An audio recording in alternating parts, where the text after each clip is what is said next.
Chapter 39, The Warden, Tuesday, June 11th, 1935. This last week, things have been better at my house. Natalie is back at Mrs. Kelly's. My mother is teaching piano lessons again, and she and my father are beginning to discuss what they will do next. And every day, I wonder if we'll be going back to Santa Monica.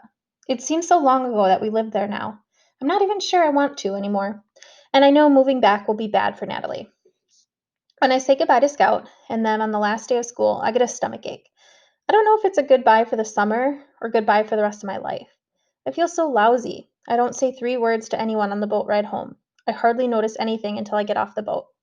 And then, all of a sudden, there are my parents, Natalie, Teresa, and Warden Williams.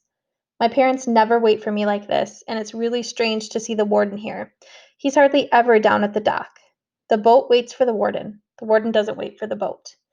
Actually, the boat isn't supposed to wait for him either, but it always does. "What's your dad doing here?" I ask Piper. "Beats me," Piper says, like this is no big deal, but she's chewing her gum twice at twice the usual speed. "Guess what?" My mother jumps up the second we're close enough to hear. "No, wait," Teresa elbows in front of her. "Let Natalie tell." Natalie frowns down at her feet.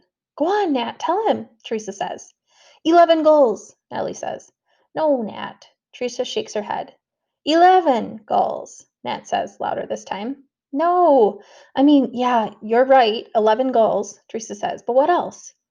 Natalie's shoulders are hunched up like she's stuck in a shrug. She says nothing. "She got into the Esther P. Marinoff," Teresa announces with a big grin. "Natalie!" I wrap my arms around her in a spontaneous bear hug. I don't like that, Nat says, and I let go. "Sorry, Nat," I say. "Sorry," she says, moving her shoulders now like she's trying really hard to get them to fit. Sorry, she mutters. "Mr. Purdy called," my dad explained. "He's decided to open another branch of the Esther P. Marinoff for older children, and he wants Natalie to be the first student." "You're sure? This is for sure?" I ask. My dad nods. Apparently, he's been planning this for some time, been waiting for the right moment to launch it. "How come you didn't tell us that before?" I say. My father looks sideways at my mother. My mother shakes her head. "We don't know," she says. The warden clears his throat. I can feel the heat of his eyes on me. I glance at him and then away. A patch of sweat breaks out on my forehead. "See, Moose?" the warden says. "Didn't I tell you your parents would work it out?" He winks at me and smiles out one side of his mouth. Then he turns his attention to Piper. "Sweetheart, just wanted to tell you how proud I am of your grades. Straight A's again." He waves her report card in the air, like he wants us all to see. "Thank you, Daddy," Piper says as the warden puts his arm around her. I watch them walk up the hill. When they are out of earshot, I ask my dad, "Just all of a sudden like that?"